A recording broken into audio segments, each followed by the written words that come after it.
Hi, everyone. So, Dark Life, Chapter 21. This will be my second time reading this chapter because I just finished it and went to upload it and I hit delete instead of rename. So, yay! I'll read it again. My family thinks I'm a nut down here by myself. Anyway, when we left off, Gemma had just found out that her brother's blood is the one that was all over the sub that they found earlier in the book. So, here we go. Chapter 21. Gemma sat like a sea lily for the ride back to the homestead, still pale and fragile.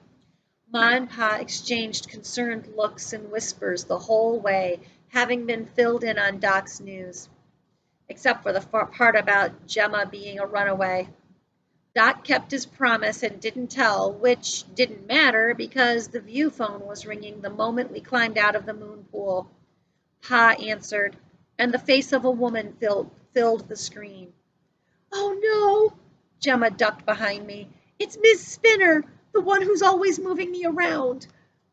Surprised, I looked back at the view phone. I had assumed that the director of Gemma's boarding home was a new Puritan. Boy, was I wrong.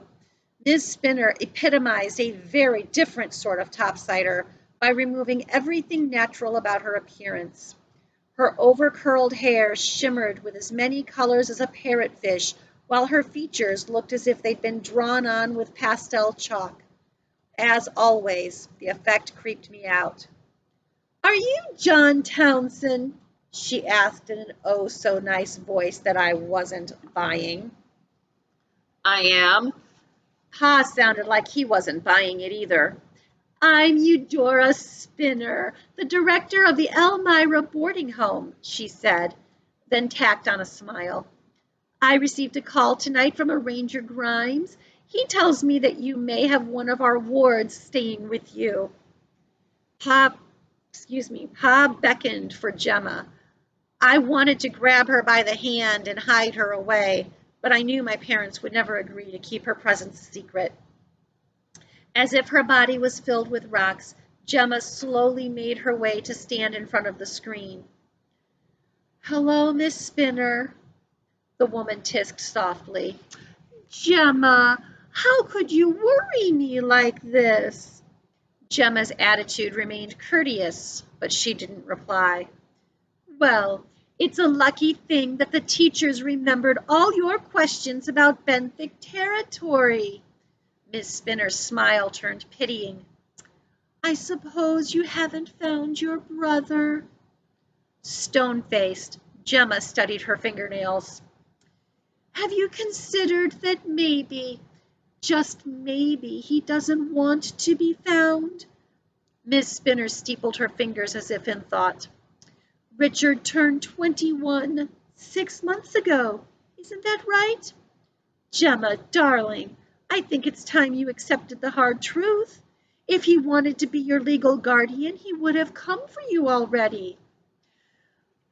"I don't know how you manage to keep up your delusions year after year, believing that your brother cares when he hasn't even bothered to visit you since you were 12. "I guess I've caused you a lot of trouble, haven't I, Miss Spinner?" Gemma asked, sounding remorseful, though I saw behind her back her hands were balled into fists. "I do hope you didn't drop any lower on the housing waiting list on account of me. I know how badly you want to get out of your cramped little apartment." With a wheeze of outrage, Miss Spinner cracked her polite facade. "Oh, no, they pushed you down on the waiting list?" Gemma exclaimed in mock horror.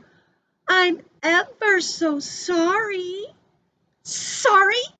Miss Spinner hissed with her multi-hued curls trembling. "I've dropped a place for every hour you've been missing. Believe me, girl, sorry will take on a whole new dimension when you get back." Ma, who had been standing next to Gemma throughout the call, put a protective arm across her shoulders. "Miss Spinner," Pa said, taking up position on Gemma's other side, We'd like to offer Gemma an alternative. She is welcome to live here with us. If she wants to stay sub-sea, that is, Ma added. Out of the question, Ms. Spinner snapped before Gemma had a chance to respond.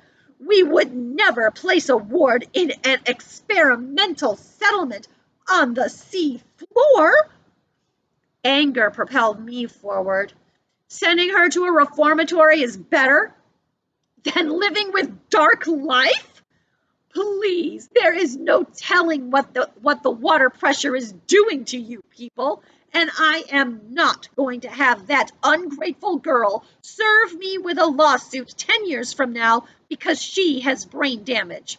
I'm afraid, Mr. and Mrs. Townsend, you do not meet the Commonwealth's qualification for suitable foster parents.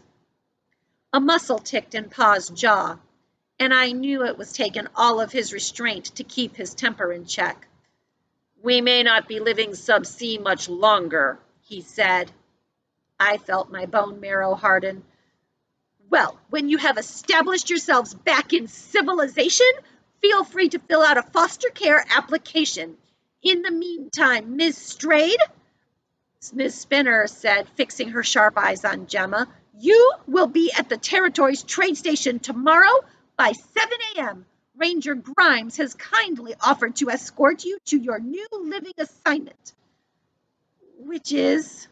Gemma asked in a hollow tone. Miss Spinner smiled unpleasantly. The Altoona Reformatory for Wayward Girls.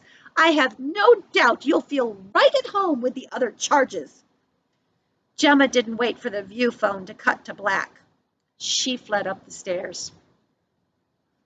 Poor thing. It would be so hard to be in her shoes and feel like she isn't wanted.